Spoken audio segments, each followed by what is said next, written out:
Hey folks, here Moxie Gaming. If you're a beginner and looking for the best team comp to get started, look no further. In today's video, I've got you covered with best team comp tips for Honkai Star Rail. Don't forget to hit the like and subscribe button to keep up with my latest gaming updates. So, let's dive into the world of Honkai Star Rail. Now, let's take a look at SS tier team comp can be built around Bronya as the core. The first one is a high-output team, where the DPS of choice is Seal, followed by Clara, and if neither of them is available, Jeopard or March 7th can protect teammates during battles. This combination is suitable for use in challenging enemies, such as in the simulated universe, Forgotten Hall, and high-difficulty tasks. Bronya is a strong character with a technique that boosts allies' ATK by 15%. Increasing her speed with artifacts will stack ATK and hit damage for quick boss defeats.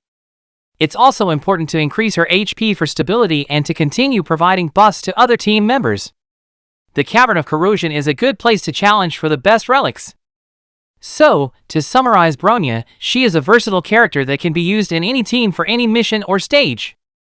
The key to enhancing her effectiveness is to increase her speed and stack some health so that she can persistently boost the speed of DPS, AoE, and debuff characters, disrupt the enemy's rhythm, and allow your allies to get more attack opportunities. Seal and Clara are great choices as DPS characters because they deal high damage to a single target. When Seal defeats an enemy, she gains a 25% SPD boost for 2 turns and enters a buff state, increasing her DMG by 88% for 1 turn. After using her technique, Seal gains stealth for 20 seconds. Clara's charged attack deals quantum DMG equal to her ATK to a single enemy.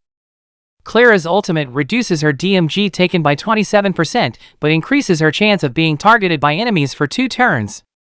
Sverig's counter is also enhanced, dealing increased DMG and hitting adjacent enemies for 50% of the original DMG dealt. The enhanced counter can trigger twice. Bailu is the best healer choice. She can heal all allies for 20% of her max HP plus 155 and invigorate allies. Her ultimate skill is amazing, healing an invigorated ally for 11% of her max HP plus 108 when hit, triggering up to 2 times. She can also heal an ally for 31% of her max HP plus 249 when they are knocked down, but only once per battle. If you don't have Bailu, for Star Natasha is also a good F2P option. She serves as the team's healer, and her primary responsibility is to keep everyone alive. Choose Jeopard as your shielder for his ability to provide a shield to all allies that can absorb damage equivalent to 64% of his defense plus 258 for 3 turns. He can recover 55% of his max HP instead of becoming incapacitated once per battle. After using his technique, he will apply a shield to all allies that can absorb damage equivalent to 24% of his death plus 96 for 2 turns at the start of the next battle. However, if you choose Clara as your DPS, then you definitely need to choose March 7th as your shielder character. March 7th is a good F2P shielder option who can provide shields to allies and freeze enemies with her ultimate. She can draw the attention of enemies away from the team by using the shield on herself, and as an ice element character, she can also help to lower the boss's toughness bar. Let's take a look at the S-tier team comp. Similarly, this is a high damage output team, and it's worth noting that although the Welt replaces the Jeopard and March 7th, there's no need to worry too much.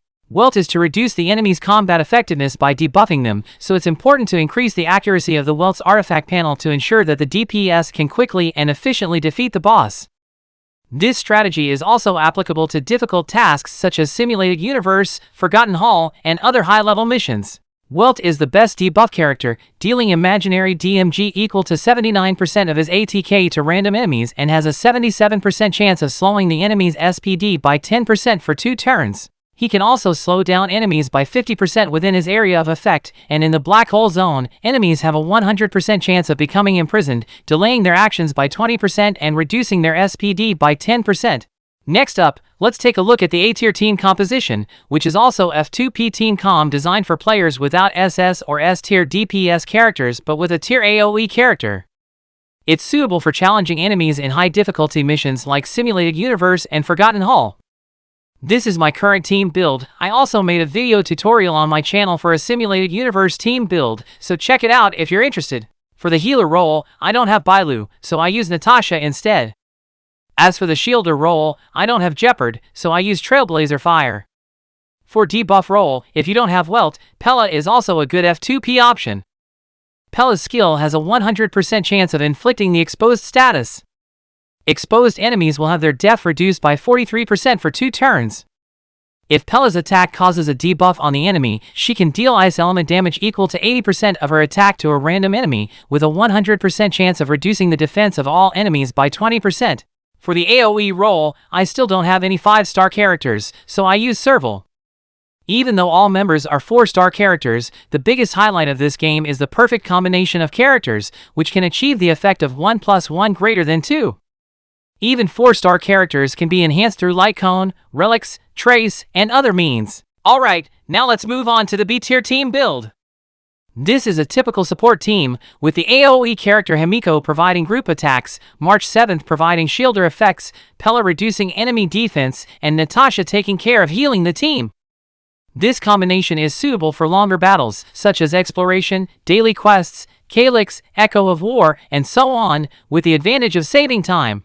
Himiko needs to stack up to 3 fully charged stacks to unleash her potential as an AoE character, dealing fire damage equal to 149% of her attack to all enemies after an ally performs an attack.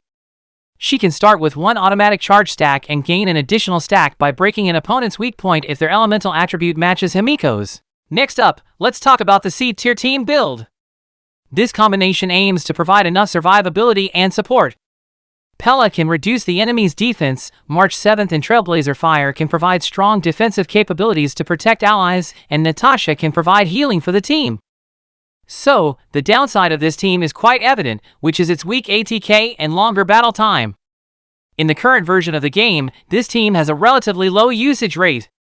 However, we'll observe it further in the later stage.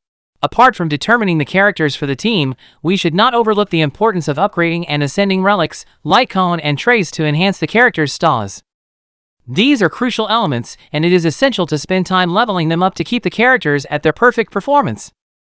And I won't go into detail in this video, and we'll cover them in a separate episode. Alright, that's my depth understanding of how to make the best F2P teams comps. If there's anything unclear or any mistakes in the video, please leave a comment in the comment section. Thank you for watching and supporting Mox Gaming channel, and don't forget to subscribe and like. See you in the next video!